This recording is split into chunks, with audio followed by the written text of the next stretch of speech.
Alors, comment mettre à jour Dolibar en ligne de commande quand on est administrateur système ou quand on gère des hébergements Dolibar pour d'autres personnes, hein.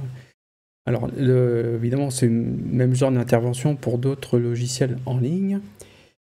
Aujourd'hui, je montre comment le faire avec Dolibar. Voilà. Donc, je me présente, je m'appelle Christophe et je fais de l'administration système depuis 20 à 25 ans. Et j'organise régulièrement, je commence à organiser régulièrement des ateliers en ligne pour les personnes qui sont intéressées à apprendre à gérer leur serveur dans un objectif de production, donc leur serveur Linux, hein. Je fais pas de Windows, j'ai pas de Windows installé, enfin si j'en ai un en machine virtuelle. Le problème c'est que quand je le démarre, il faut déjà que j'attende 1 heure avant qu'il se mette à jour, puis finalement je suis découragé de m'en servir.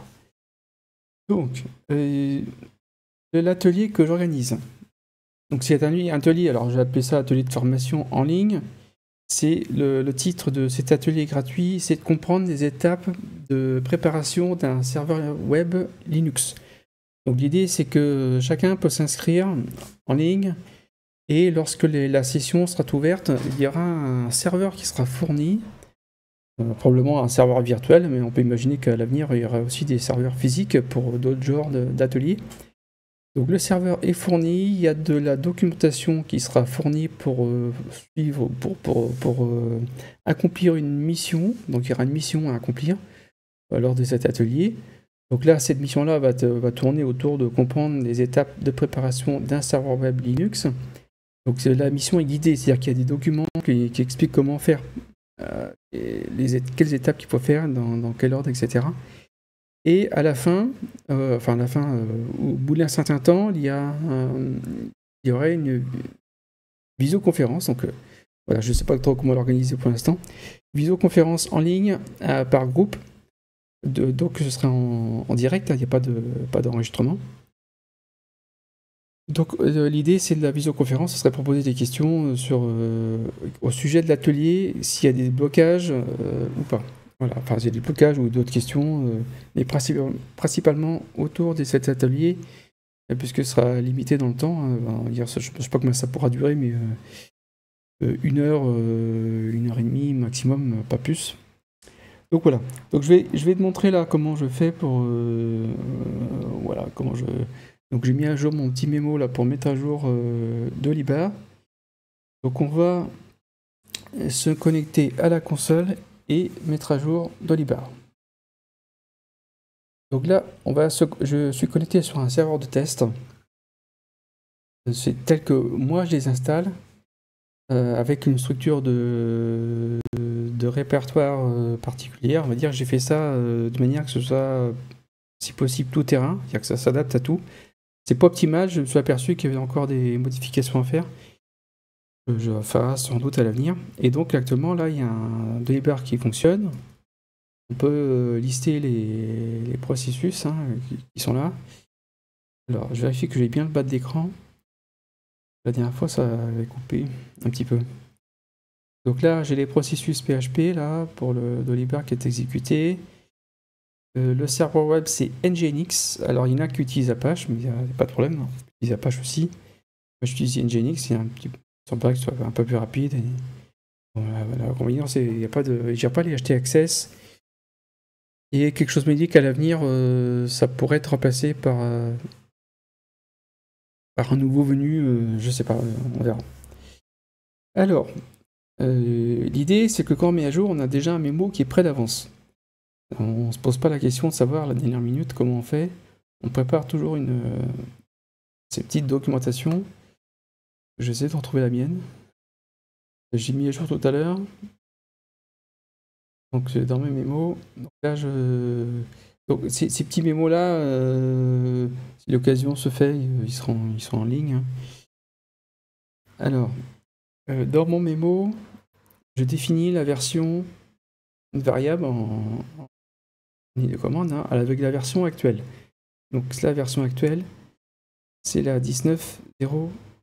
Alors, d'après le mémo de Dolibar, faut faire ça. 19.00. Ce qu'on va faire, c'est qu'on va passer à la version 20. Donc j'ai la 19.00, la version cible, la 20, mais comme ça, on met des zéros à la fin, même si c'est 20.02 je crois. La nouvelle version qu'on veut installer, il faut quand même aller voir. Bon, je pense que c'est la 2, on va dire que c'est la 2. Alors, le domaine. Ces variables-là, je les définis comme ça, c'est parce que c'est ce qui est dans mon petit script, c'est comme ça. D'ailleurs, j'ai pas fait de script, je tape les commandes. Je pourrais faire un script et juste à mettre en paramètre certaines choses. Donc là, je vais prendre l'URL Dollybar de test. Et ensuite c'est pas grand chose d'autre à faire par rapport à définir dans le script. Je tape ça. Je télécharge le Dollybar 1.02, hein, donc c'est les variables. Alors, il faut que je me vois là si je me vois. Les variables version va être remplacée, il y a la variable là aussi. Donc on télécharge.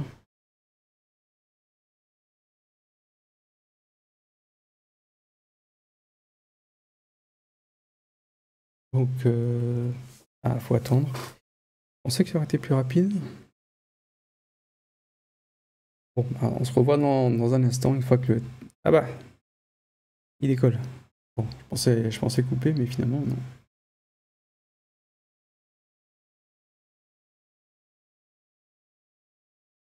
Ensuite, on va décompresser l'archive pile exactement à l'endroit où ça doit aller. Donc avec la commande tar et avec les paramètres, hein, on peut définir où ça va. Donc moi, la structure de répertoire est comme ça. Et dans la structure de répertoire, il y a le nom de domaine. Et c'était ça que je voulais remplacer à l'avenir. Je me suis aperçu qu'il n'y avait pas besoin d'avoir le nom de domaine. Je pensais l'appeler site. Bon, pour l'instant c'est comme ça. Strict component, ça veut dire que dans l'archive, en fait, l'archive de Dollybar, dans l'archive, le premier répertoire s'appelle Dollybar-2002 dans l'archive. Là, je l'ignore. J'ignore la première structure de répertoire. Donc ça, c'est ça que ça veut dire.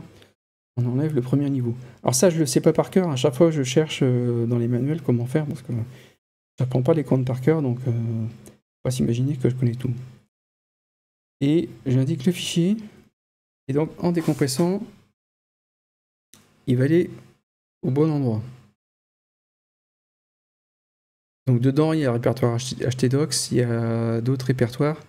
Et en fait, dans app, on peut lister comme ça. On retrouve la structure du dossier Dollybar. Et l'URL web pointe directement dans le dossier htdocs.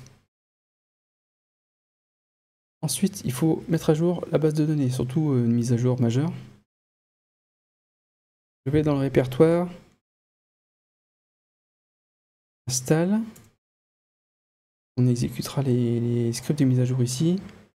Et on va créer un fichier spécial qui s'appelle upgrade.unlock dans le dossier document. Ça permettra l'upgrade. Donc, si on regarde la documentation en ligne, ils disent qu'il faut enlever le fichier install.lock. Seulement, là, ça c'est assez récent, ce système-là. Donc, on peut faire ça. Donc, on rajoute le fichier. Ensuite, on exécute upgrade. Comme ça. Donc, ça reprend voilà, les variables qu'on avait.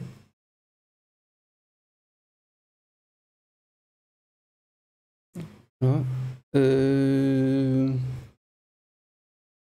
Ça, je sais plus. Ouais. En fait, dans la documentation, ils disent que s'il y a un problème dans l'exécution, la valeur de sortie sera 1, égale à 1. Et pour regarder la valeur de sortie, je tape ça, et là j'ai 0. Donc ça veut dire que c'est bon. Il faudra vraiment que je fasse un script. Pour éviter d'avoir à faire tout ça. Alors, il y a un truc en plus à faire après. Donc, deuxième page. Et dernière page.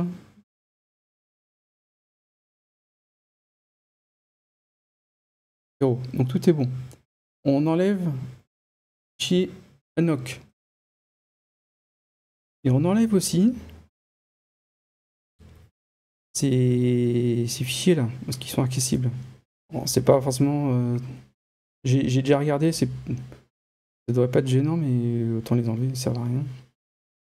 Alors, si ça t'intéresse d'aller voir avant de les effacer, c'est possible. Donc là, la mise à jour est faite. Donc là, je retourne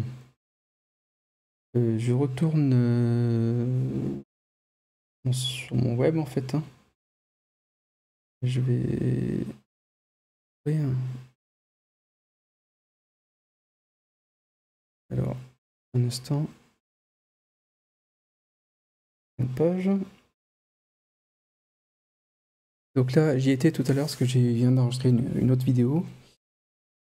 Donc, je recharge. Voilà. On voit en haut à droite 20.02. Donc voilà, la mise à jour est faite. Alors quand je fais les mises à jour, je les fais mises à jour, si possible, à des horaires où personne s'en sert, pour éviter que ça verrouille Dolibar le temps de la mise à jour. Donc je rappelle, si tu es intéressé, mais je force personne, hein. Il y a un atelier prochainement, un atelier gratuit pour apprendre les étapes de préparation d'un serveur web Linux. Donc c'est en échange de ton email. Donc une fois que tu es inscrit, il faudra attendre parce que l'atelier n'est pas encore prêt.